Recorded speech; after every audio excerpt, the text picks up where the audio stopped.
का जो अपना भला चाहते हैं वो लोग 12 प्रकार का दान करके जाएं। देख ले वो से 12 दान है। भगवान कृपा करे आपके द्वारा हो गया हो, ना हो गया हो तो कौन कौन से हैं? द्वादश दान रौप्य लवण कुष्मांडम कन्या द्वादश था गो भूतल हिरण्याज्य बासो धान्य गुणानि च सम्मूयवा पुण्य काली दध्यादिश समृद्ध है। पुण्य की तिथियों में, पर्व की तिथियों में इनका आप दान जरूर की। क्या क्या है?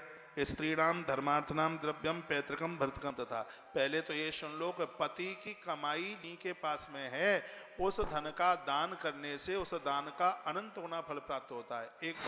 एक बार फिर रिपीट कर रहा हूं, जो पति ने कमाया है ऐसे धन का नारी दान करती है तो उसका अनंत। और पैतृकम भर्तकम तथा, दोनों शब्द लिखें। पिता के द्वारा बेटी को जो मिला है उस वस्तु का दान करने से उस दान की महिमा बहुत ज्यादा। कुछ बहनें ऐसी हैं, पियर से मिलता है, चम्मच भी मिल जाए तो उसको भी छिपा के रख देंगी कहीं ननद न ले जाए। और आप बड़भाग्नी हैं कि पियर से आपको साड़ी मिली और वही साड़ी आपने अपनी ननद, क्योंकि लिखा है स्त्री नाम धर्मार्थ नाम द्रव्यम पैतृकम भर्तकम तथा। यूं तो पैसा ब्याज बट्टे पर कहीं से भी आ सकता है, लेकिन नारी के लिए उनको बहुत पवित्र माना गया है। एक तो पिता के द्वारा उसको पियर से मिला है, भाई के द्वारा, भाभी के द्वारा, भतीजों के द्वारा, पिता के द्वारा उसे जो पैसा पियर से मिला है उसको बहुत पवित्र माना गया है।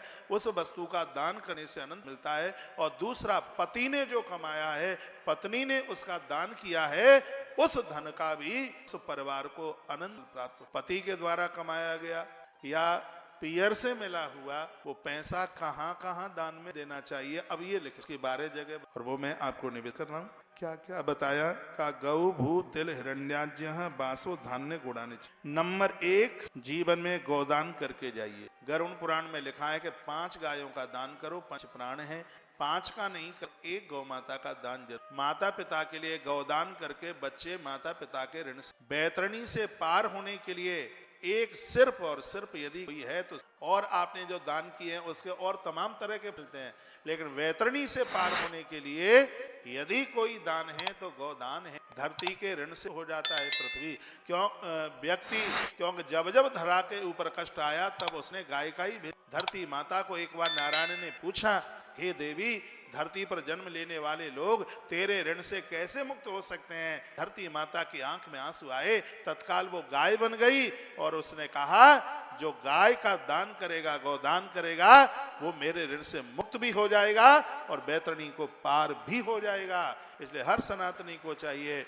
देखो 12 दान में सबसे पहला दान, इससे पुराण में तो ये लिखा है कि कन्यादान का पूरा फल मिलता जिन्होंने अपने जीवन में गोदान नहीं। गाय दान इतना बड़ा विशेष दान है। तो 12 दानों में सबसे पहला कौन सा है? लिखा है गौ भू तिल हिरण्यान्य बासो धान्य गुणानि। सबसे पहला है गाय माता।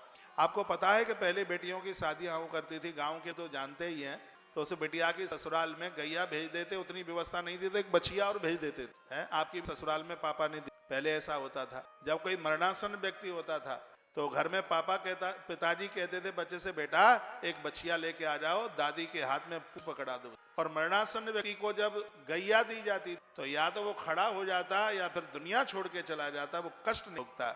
ये गौदान का इतना, और अपने पूरे क्षेत्र में इलाके सब जानते हैं गौदान की। तो 12 दानों में नंबर 1 में है गाय। दूसरा है धरती का दान। कहाँ कहाँ दिया जाता है वो भी इस ग्रंथ में लिखा है। इसमें लिखा है सरोवरों के लिए, पोखरों के लिए, बावड़ी के लिए, कुएं के लिए, उद्यान बगीचों के लिए, शमशान घाट के लिए, देवालय के लिए। इसमें लिखा है गौ के लिए, और जहाँ कन्याओं का विवाह होता है ऐसे के लिए, अस्पतालों के लिए, भूमि का दान, बहुत बड़ा शमशान घाट भी, उसके लिए भी इसके दान को दान बताएगा। कहते हैं कि जो धरती का दान करता है परमात्मा उसके दरवाजे के चौकीदार बन करके। इसलिए तो राजा बलि ने 3.5 हाथ धरती का दान किया, और आज भी भगवान 4 महीने राजा बलि दरवाजे पर रहते हैं। 6 दानों, पहले नंबर पर गोदान है, उसके बाद दूसरे नंबर पर है मनुष्य जीव मिला है।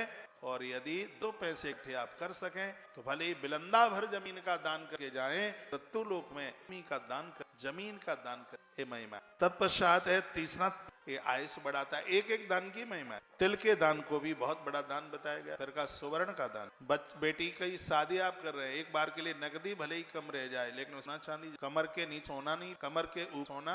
आप कितने भी धनवान हैं, सोना पामों में नहीं, क्योंकि रजत में माँ लक्ष्मी का वास है, तो स्वर्ण में स्वयं भगवान नारायण का। भागवत में लिखा है कि धातु स्वर्ण में, इसलिए आपने कि सोने की चप्पल खड़ाऊ नहीं पहने, सोने की पायल पहने नहीं, सोने का बिछुआ पहने नहीं होगा। सोना इतना होता है कि सोना हवा में पावन हो। आपको पता है कि पहले जब इतनी छुआछूती थी तो दादी कहती थी कि ला थोड़ा सोने का सींचा तेरे ऊपर छिड़क दूं। वो नाक में फूल पहने होते थे, हाथ में पानी लेके ऐसे लगाती, फिर छींटे मारती। सोने को इतना पावन कहते हैं कि सोना हवा में पवित्र। कहते हैं यदि किसी के अंग में सोना है, कर्ण का दांत, यदि किसी के अंग में सोना है, यदि सूतक पातक वाले व्यक्ति को वो छू भी जाए तो उसको अशुद्धि नहीं होती। वो स्वर्ण की नहीं बड़ी महिमा, इसलिए सोने के दान का बहुत बड़ा महत्व, इतनी बड़ी महिमा।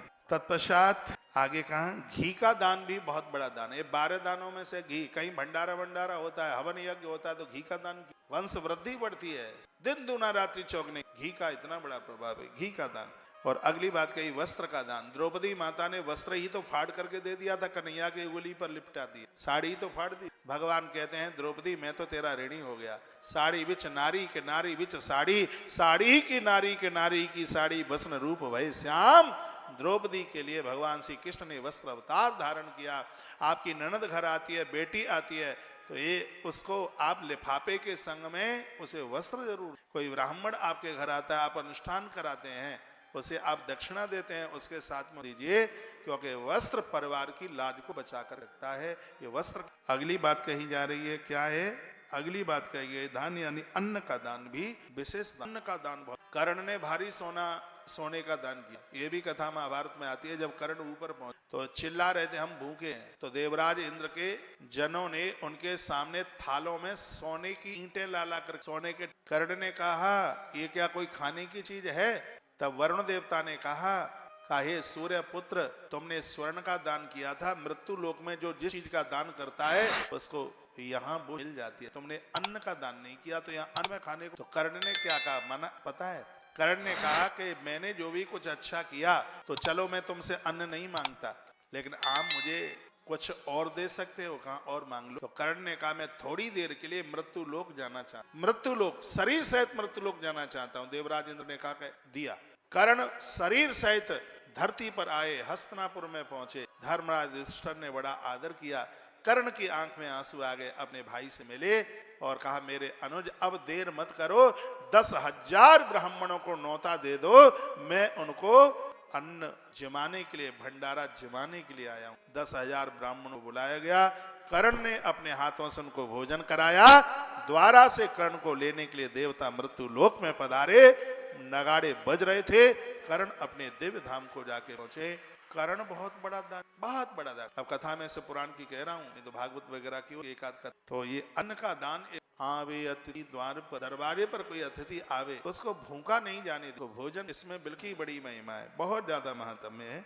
12 दानों में से एक दान है। और अगला है गुड़ का दान। ये 12 दानों में से गुड़, और अगला है चांदी का दान, और अगला है नमक का दान 12 दानों में से, और अगला है पेठे का दान।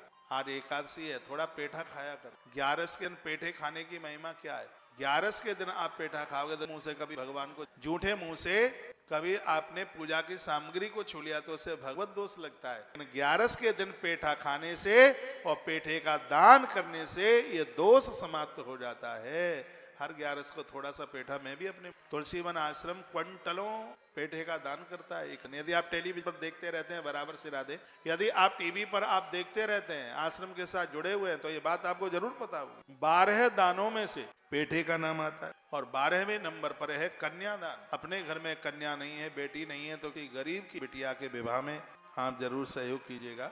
ये बड़ी महिमा है, बहुत बड़ा महत्व में बताया गया।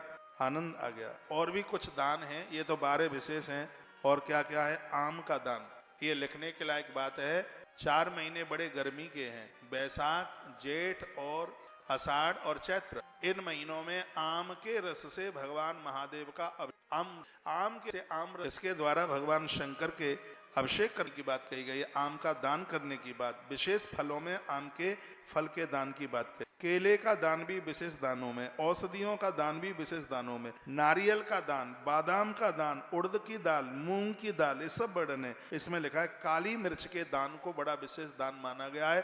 काली मिर्च का दान पराजित हो। महादेव के भी काली मिर्च, मैं श्लोक नंबर आपको बता देता हूँ। मरीच सस प्रदानम साकोपकर्णम तथा। सब्जी के दान की बड़ी महिमा है। लिखा है कि जो साग का दान करता है, सांप माता शाकंभरी उन पर बड़ी कृपा कर। कभी आपके यहाँ बहुत बड़े बड़े भंडारे होते हैं, मंदिरों में भंडारे होते हैं, मौका पाकर और ये सौभाग्य मिल जाए तो वहां सब्जी का, साग का दान कर, से कभी विषैले जी दंशन नहीं करेंगे। लेकिन मरीच प्रदानम च साको उपकरणम तथा यदुतम यत फलम सिद्धम तद्देयम यह विपक्षिता। वर्णन किया है कि मिर्च, सरसों, तेल, मसाले, ऋतुओं में आने वाली ये चीजें, इन सबका व्यक्ति को अवश्य दान करिए, ये वर्णन किया गया। यदतो यत फलम सिद्धम तद्दे मयि। भगवान ने बड़ी कृपा करी, मनुष्य जीवन धारण करके आए तो इससे मत। लिखा है सर्वा भावे दरिद्रस्तु वाचा च कर्मणा व्रजेत। संपदा होने के बाद भी जो संपत्ति का दान नहीं करता, अगले जन्म में वो व्यक्ति दरिद्र बन करके पैदा होता है। ये 56 नंबर के श्लोक में 6 नंबर का श्लोक है, 15 नंबर अध्याय। धन होने के बाद जो धन का सदुपयोग नहीं कर पाए, लिखा है कि आने वाले समय में वो दरिद्र होकर के जीना पड़ता। लिखा सर्वा भावे दरिद्रस्तु, वो दरिद्र बन करके जीवन जीते हैं। इसलिए जिनके पास वस्तु है, जरूरत से ज्यादा है, उन्हें दान